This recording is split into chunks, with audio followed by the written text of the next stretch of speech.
Hi, so I'm Rajesh Bhatt. I'm working as a data scientist at Walmart Labs, Bangalore.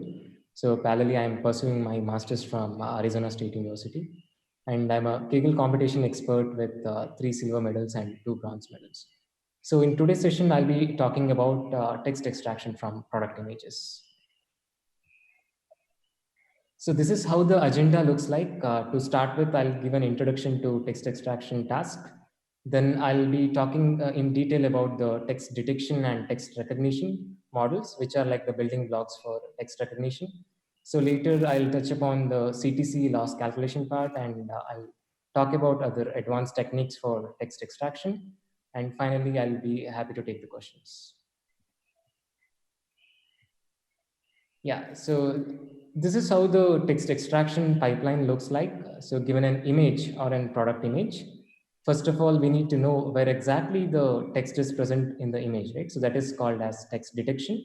So once we know where the text is present in the image, so we have to crop those regions and send it to the text recognition model, right? So in the text recognition model, a cropped image is taken as an input, and finally we get the raw text as an output over there. Okay. So in the below image, below example, you can see exactly the text detection and text recognition steps. You can see the bounding boxes after the text detection task, and those are fed to the text recognition, and finally we get the raw text out of it, right? So there are many domains where you can plug in this text extraction use case, right? So it's like, let's say in retail, right? Let's say we take the domain of retail or e-commerce, right? So I mean, we have like product catalog, and it so happens that many a times the product catalog is not fully clean, or some of the values are missing in the product catalog, right? So if we have the product images for that, then we can extract the text from it, and maybe after extracting the text, we can do attribute extraction or entity recognition, right? And fill those missing values in the product catalog, right? Let's say if there is any offensive content in the product image, then so we don't want to show those kind of images in the .com website, right? E-commerce websites, right? So in that scenario as well, if there is any offensive content, then we can do the text extraction first, and then do a classification saying that is there any offensive content or not, right? Facebook also has similar functionalities. So whenever a user uploads an image, right, so they check that if there is any offensive content in the uploaded image or not, right? So it's basically like social media content monitoring system, right? There are like a lot of other use cases as well. So, but these are like few use cases which come to my mind right now. Yeah. So next is I'll talk in detail about the text detection technique. So I'll be talking about character level text detection technique, which is achieved through image segmentation. Okay. Yeah, so I'll just give a brief of what image segmentation is. Basically, given an image, right, we want to find the different segments that are present in this digital image. So let's take this cat as an example, right? Let's say there are like 2 segments over here. One is like cat and the background, right? So basically, given the input as a cat image, the ground truth looks something in the right, right? So as you can see in the right, so all the pixels which are belonging to cat are marked as ones, and the background pixels are marked as zeros or not cat, right? So that's a binary mask. So it's basically called as mask, and so this is how the ground truth looks like. So given a new cat image, we want the output to look something like this only, right? Whatever you see in the right, it's given a new image also. And this is just an example with the giraffes. Same thing applies, and you can see the mask here is the binary mask. So wherever the object is present, those pixels are marked, and others are treated as background, right? Same thing applies to the text detection scenario, right? So wherever the characters are present, you can see it is being marked, right?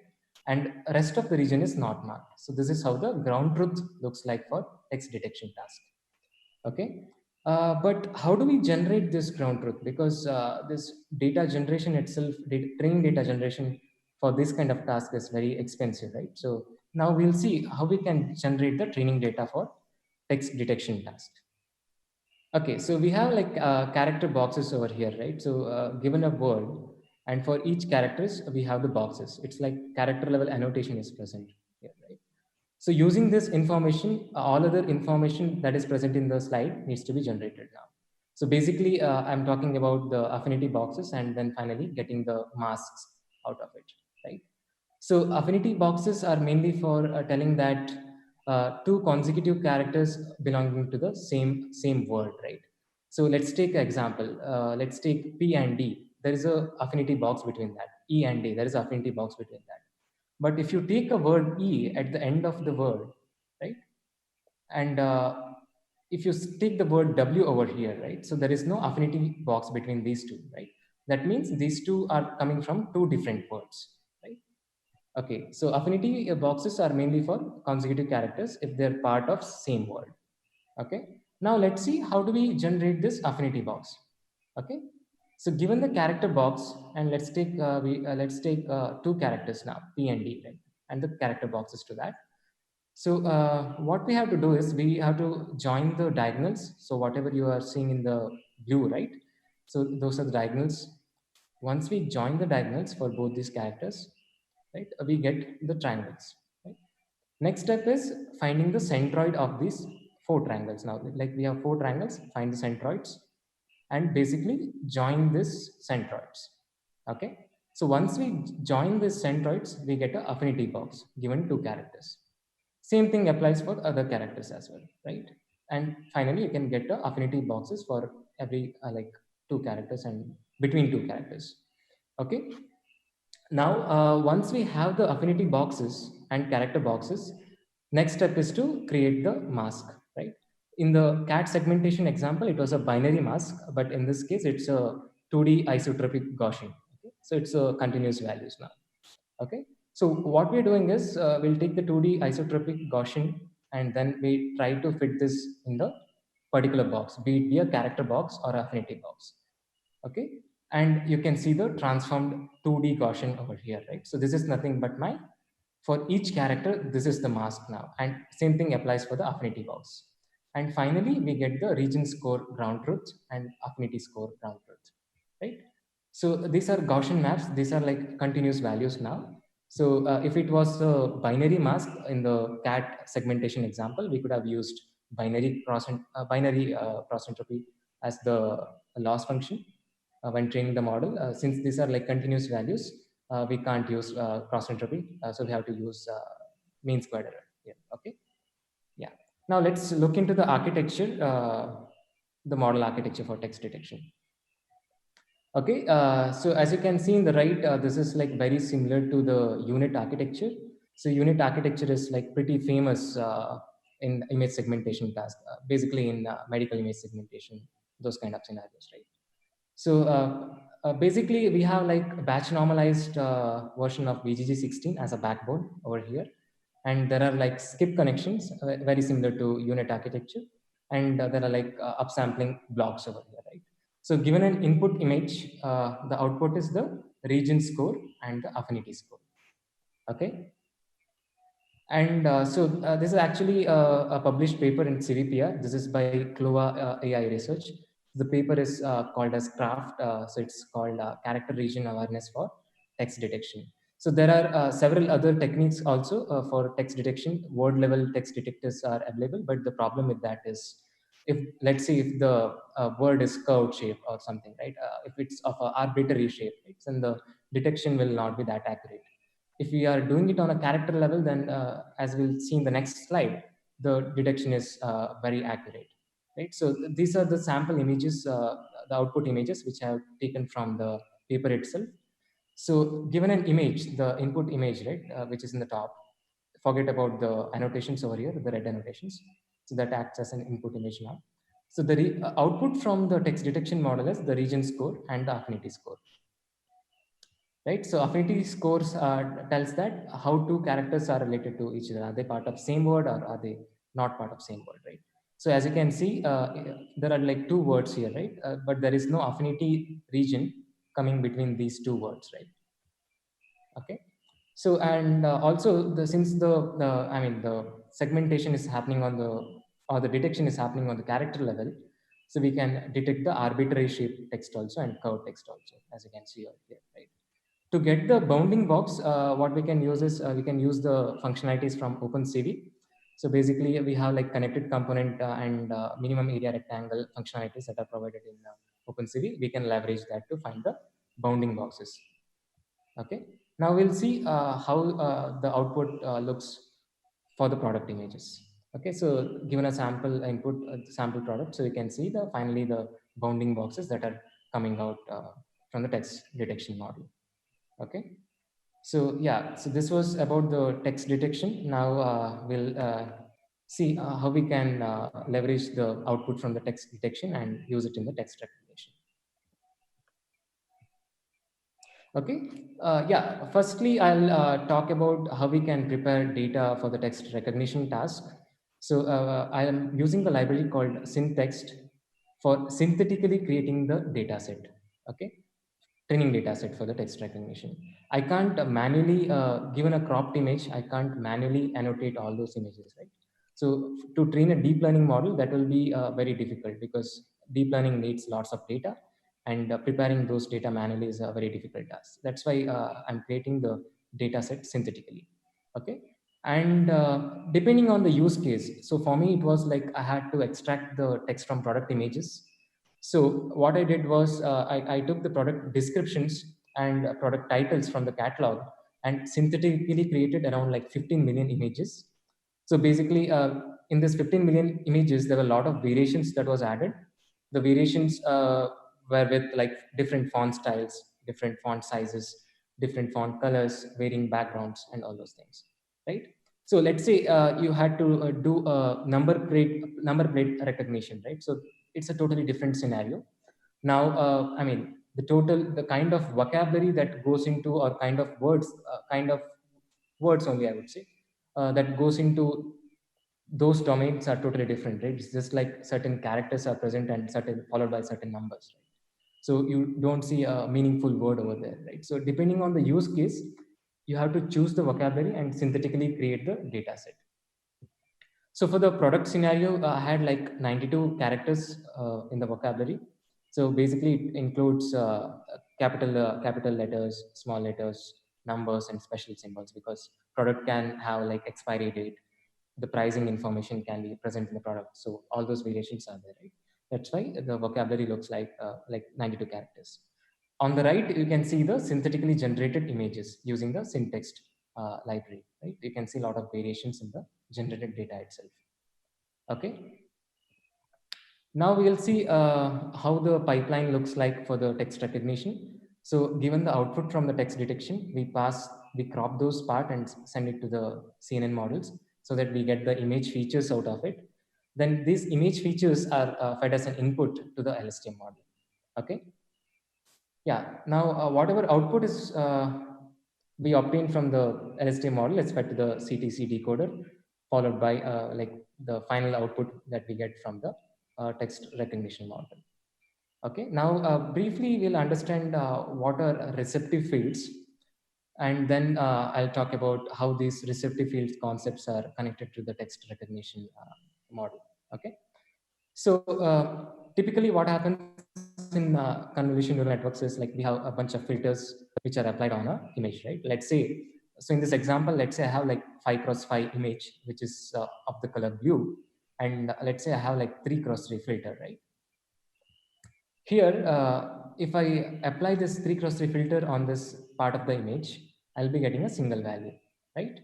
So this single value has visibility on this 3x3 patch. So this is nothing but a receptive field. So it's formally defined as a region in the input image or space that a particular CNN features is looking at, right? So this CNN feature or a feature map is looking at 3x3 patch. That's why the receptive field is 3x3.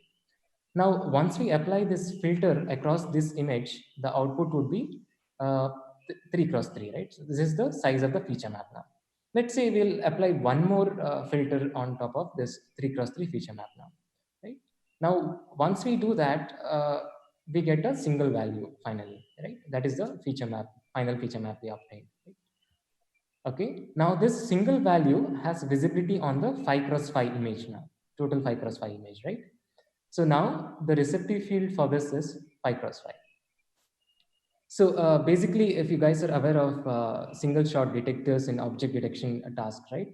So they take the features from not only from the output final layers, but also from the intermediate layers.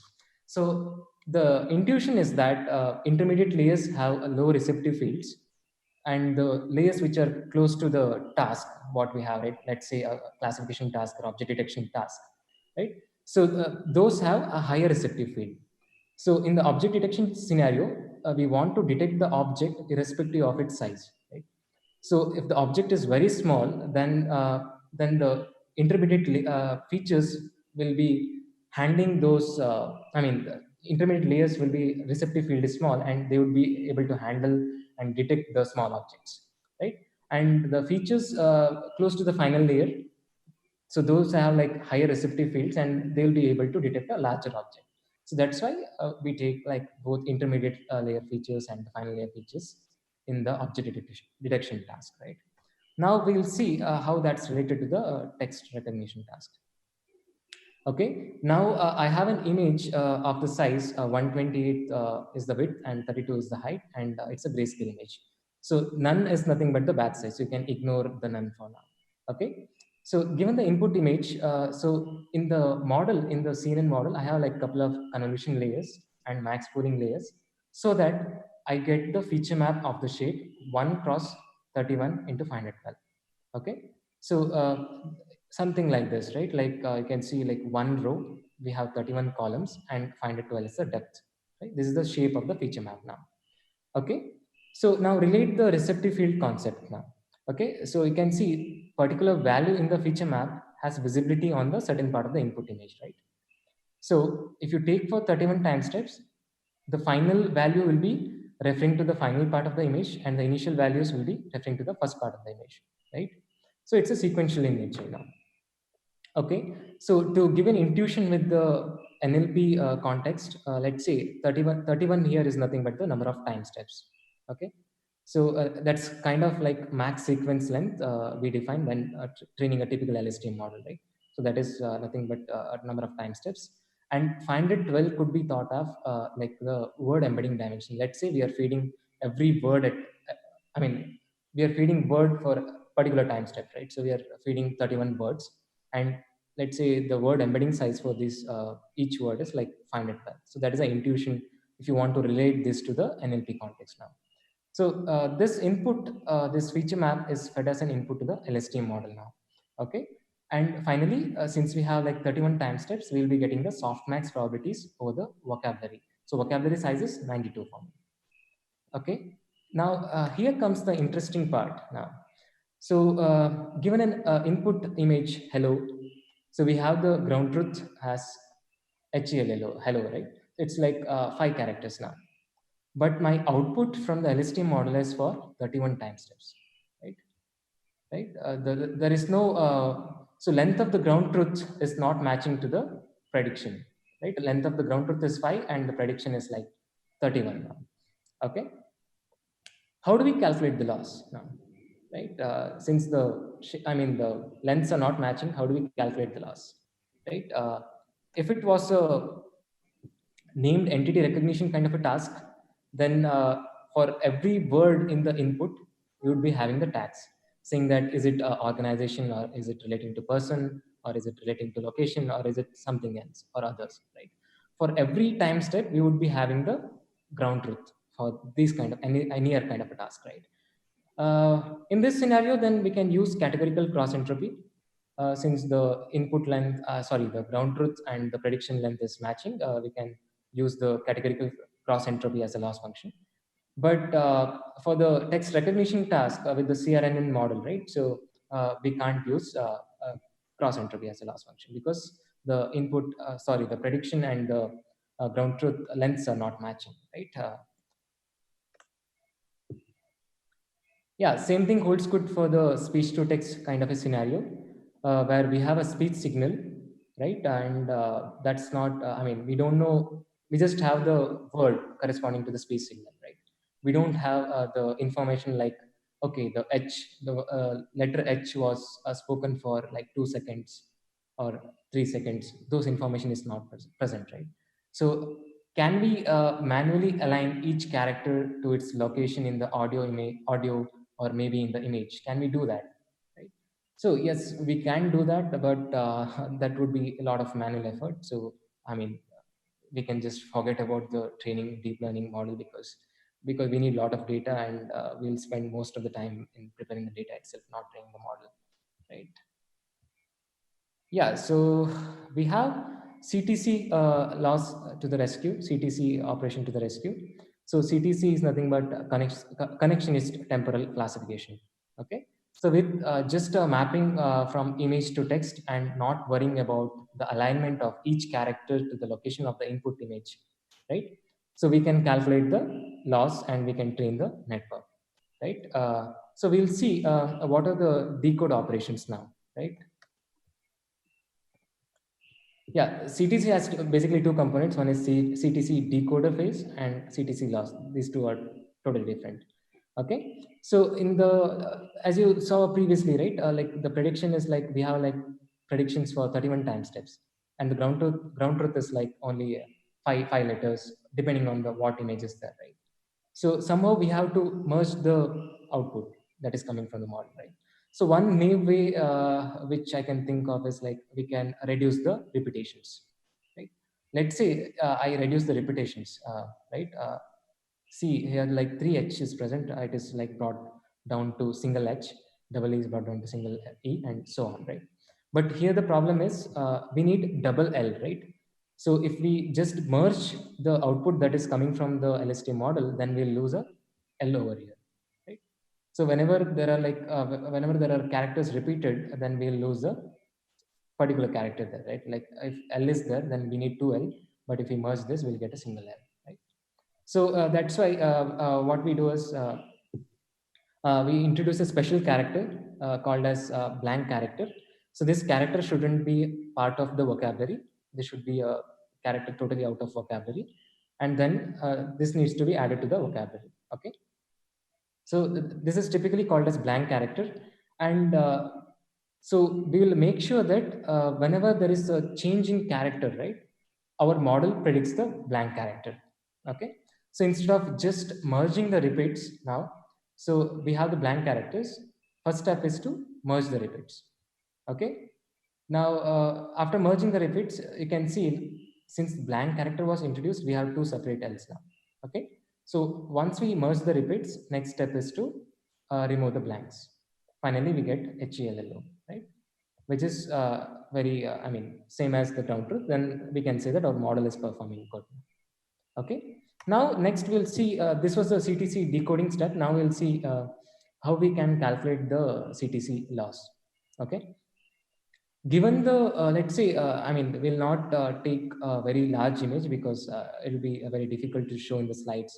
How do we calculate the loss, right? So let's take the image as AB. That is a ground truth, right? Image we have, and the ground truth is AB. And let's say the vocabulary is just A and B, okay? And since we are using CTC as a loss function, we need to introduce this blank character. So my vocabulary size is 3 now. And let's say there is only like 3 time steps. So in the actual use case, I had like 31 time steps. To keep it simple, let's say we just have 3 time steps. Now we'll see how we can calculate the loss. Okay. So given the ground truth AB, I need to find all possible candidates.